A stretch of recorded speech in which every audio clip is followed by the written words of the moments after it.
नमस्कार दोस्तों, हमारे एक नए वीडियो में आपका स्वागत है। दोस्तों, आज हम फिजिक्स वाला आईपीओ के विषय में रिव्यू करेंगे और उसके कुछ फंडामेंटल के विषय में जिक्र करेंगे। तो इसके प्रमोटर के विषय में हम जान लेंगे। इसके दो प्रमोटर हैं, एक अलख पांडे जी हैं, एक प्रतीक बोप जी हैं। तो अलख पांडे जी का जो जन्म हुआ है जो 23 मार्च 1992 में हुआ था, और प्रतीक बोप जी का जो बर्थ जो हुआ था जो 28 अप्रैल 1988 में हुआ था। तो यहाँ पर इनका जो बर्थ है वो देख लेंगे और इनका भी बर्थ देख लेंगे यहाँ पर। तो हम आगे चलते हैं, इसकी फाइनेंशियल कंडीशन को हम देख लेते हैं। तो इसका जो रेवेन्यू मॉडल है वो 3 तरह से आता है। तो पहला जो 2023 फाइनेंशियल ईयर में जो है ऑनलाइन चैनल के माध्यम से जो 4,557 करोड़ का, तो ऑफलाइन चैनल के माध्यम से जो है 2811 करोड़ का ये रेवेन्यू जनरेट होता है। और कुल मिला के 7,443 करोड़ का ये जो रेवेन्यू जनरेट किया 2023 में, और 2024 में 9,650 करोड़ का जो रेवेन्यू जनरेट हुआ था। और ऑफलाइन चैनल के माध्यम से 9,279 करोड़ का जो रेवेन्यू जनरेट हुआ। कुल टोटल 19,407 करोड़ का रेवेन्यू जनरेट हुआ था, यहाँ पर देख लेंगे। और फाइनेंशियल 2025 में सबसे ज़्यादा जो है ऑनलाइन चैनल के माध्यम से रेवेन्यू जनरेट हुआ था। ऑफलाइन के माध्यम से 13,518 करोड़ का रेवेन्यू हुआ था। टोटल जो है तीनों साल का जो 28,866 करोड़ का जो रेवेन्यू जनरेट हुआ था। अब कुल मिला के जो CAGR है 96% का करीब ये जनरेट किया है, यहाँ पे देख लेंगे। अब इसके बाद यहाँ पे जो इसकी इनकम के देख लेंगे। 31 मार्च 2023 को जो 7,725 करोड़ का ये जो इसकी इनकम हुई थी। और 24 में 2,153 करोड़ का जो है जो हुआ था वो इनकम हुआ था। और लास्ट में 31 मार्च 2025 को जो 30,390 करोड़ का कुल मिला के इसका रेवेन्यू जनरेट हुआ था।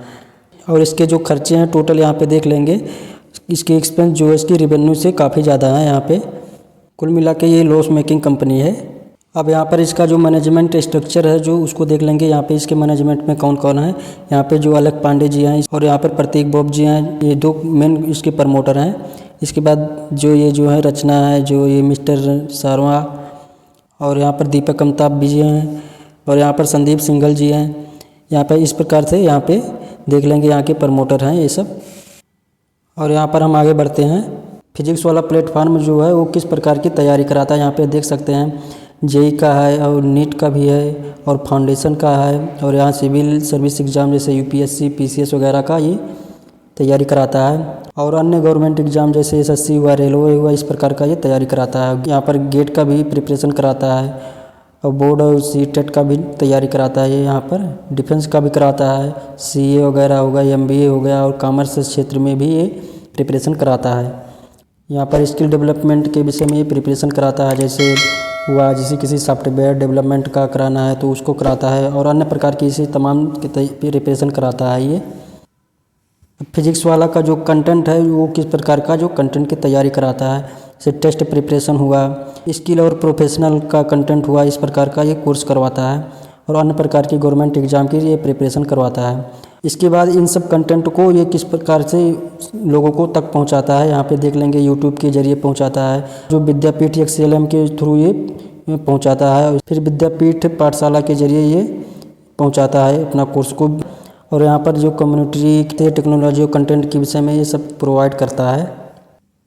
इसका बिजनेस मॉडल 2 प्रकार का है, एक कस्टमर सेगमेंट के विषय में है, एक डिलीवरी के विषय में है।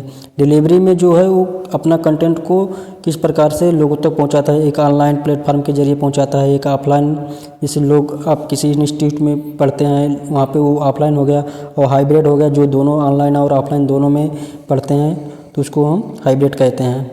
और इसके बाद जो B2B मतलब बिजनेस टू बिजनेस के जरिए ये अपने कंटेंट को पहुंचाता है, बिजनेस टू कस्टमर के थ्रू पहुंचाता है।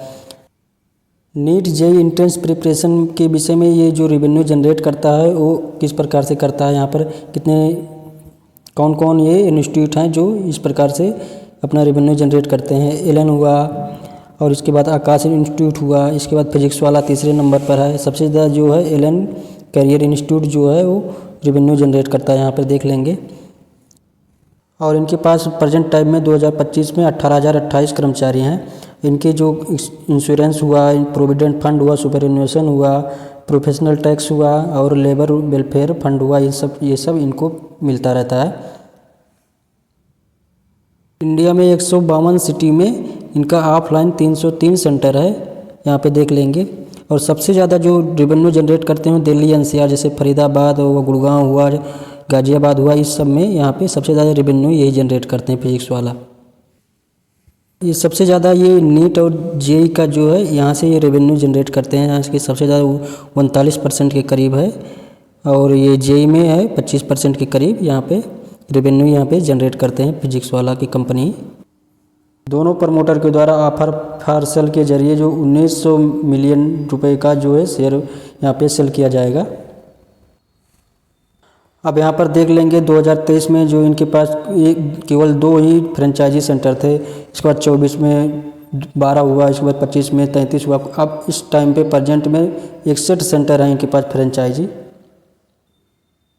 और इन्होंने एक्सएलएम में 2024 में 64% का जो है हिस्सेदारी लिया है, और उत्कर्ष क्लासेज में जो 63.25% का जो है वो 2023 में हिस्सेदारी लिया है। नॉलेज प्लैनेट में जो है वो 100% पूरा यहाँ पर एक्वायर किए हैं इन्होंने, और पेन पेंसिल में और ई न्यूट्रॉन में इन्होंने 2023 में इंडिया में ही पूरा इनका स्टॉक होल्डर है।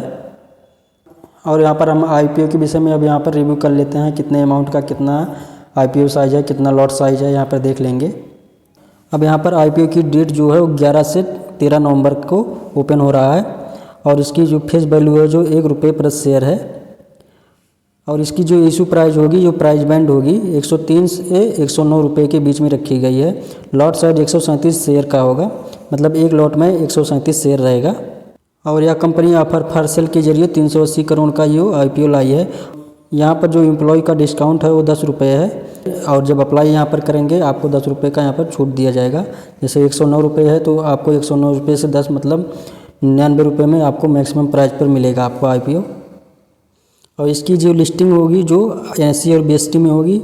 और यहाँ पर अगर आप रिटेलर कैटेगरी में अप्लाई करते हो तो आपका एक लॉट जो रहेगा 14,933 रुपये का रहेगा, और HNI के थ्रू आप अप्लाई करते हैं तो 2,09,000 रुपये का करीब लगेगा आपका। ये 14 लॉट रहेगा, एक आप 14 लॉट का अप्लाई कर सकते हैं। और रिटेलर में यहाँ पर आप अपना केवल 13 लॉट ही अप्लाई कर सकते हैं, 1,94,000 करीब ये अमाउंट लगेगा।